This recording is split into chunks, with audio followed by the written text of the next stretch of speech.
میں آپ کو ایک نوجوان کی بات سناؤں جس کو جوانی کے عالم میں اللہ نے اپنے محبوب صلی اللہ علیہ وسلم کی 100 مرتبہ سے زیادہ خواب میں زیارت نصیب فرمائی۔ ایک مرتبہ اس نے اپنے آپ کو دیکھا کہ وہ ایک بچے کی مانند ہے اور نبی علیہ السلام جیسے باپ ہوتے ہیں بڑے آدمی اس طرح ہے، اور وہ بچے کی طرح نبی علیہ السلام کی جو ہے ران مبارک سے لپٹ گیا، اور اس کو محسوس ہو رہا ہے کہ اس کا دل خوب اللہ اللہ کر رہا ہے۔ تو نبی علیہ السلام نے اس کو فرمایا کہ تمہیں پتہ ہے کہ تمہیں یہ نعمت کیوں ملی؟ تو اس نے کہا جی مجھے تو نہیں پتا۔ تو نبی علیہ السلام نے فرمایا کیونکہ تم نے میری سنت کو وقیع سمجھا، وقت دی،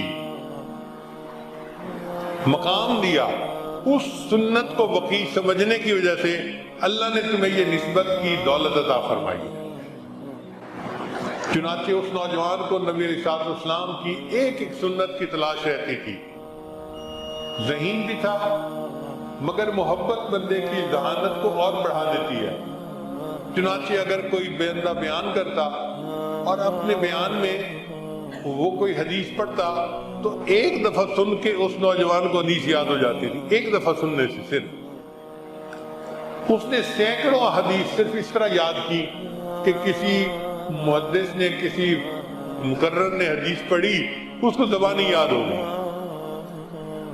چنانچہ ہمارے استاد تھے شیخ ولی الدین صاحب، ان کے یہاں محفل ذکر ہوتی تھی۔ وہ نوجوان محفل ذکر میں شرکت کے لیے گیا تو شیخ صاحب ذکر سے پہلے کچھ تھوڑی دیر بیان فرماتے تھے۔ وہ جیسے ہی مجلس میں گیا تو شیخ صاحب نے فرمایا یشد بعدہ بعدا، اب یہ الفاظ تو کان میں پڑ گئے، اس سے پہلے کیا کہا تھا وہ سمجھ نہیں آئی، اور ادب کی وجہ سے اتنی جرأت نہیں تھی کہ ان سے دوبارہ پوچھا جاتا کہ جی آپ نے یہ بات کیسے کہی تھی۔ اب وہ نوجوان یہی سوچتا ہوا آیا کہ یہ حدیث مبارکہ ہے تو اس سے پہلے والے الفاظ کیسے ہیں۔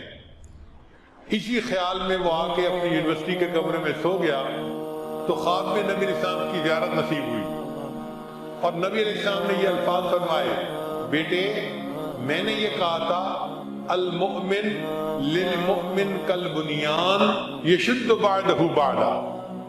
یہ 3 الفاظ اس نوجوان نے خواب میں نبی علیہ السلام کی زبان فیض ترجمان سے سن کر یاد کیے، بعد میں پھر اس کو کتاب میں پڑھا۔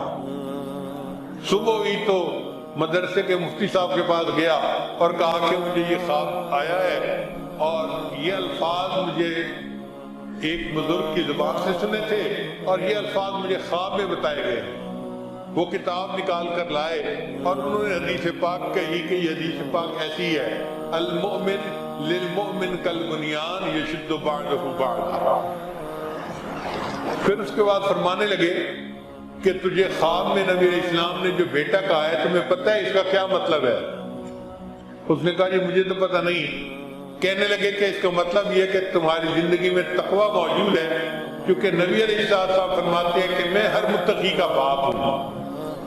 تو نبی علیہ السلام نے جو تمہیں بیٹا کہا ہے نا، یہ اس بات کی دلیل ہے کہ اللہ نے تمہاری زندگی میں تقوی عطا کیا ہے۔ تو نبی علیہ السلام کی شفقتیں اور محبتیں تو ایسی ہیں، جو سنت کی اتباع کرتا ہے وہ نبی علیہ السلام کا بھی محبوب بن جاتا ہے، اللہ کا بھی محبوب بن جاتا ہے، نبی علیہ السلام کا بھی محبوب بن جاتا ہے۔